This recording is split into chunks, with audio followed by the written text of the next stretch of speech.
கர்த்தருக்கு சோத்திரம். இன்றைய வேத வசனம் வெளிப்படுத்தினது விசேஷம் 3ஆம் அதிகாரம் 21ஆம் வசனம்.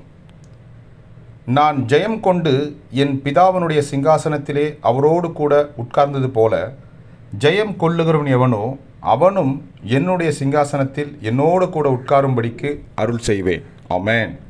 வெளிப்படுத்தினது விசேஷம் 3ஆம் அதிகாரம் 21ஆம் வசனம். நான் ஜெயம் கொண்டு என் பிதாவினுடைய சிங்காசனத்திலே அவரோடு கூட உட்கார்ந்தது போல ஜெயம் கொள்ளுகிறவன் எவனோ அவனும் என்னுடைய சிங்காசனத்தில் என்னோடு கூட உட்காரும்படிக்கு அருள் செய்வேன். ஆமென்.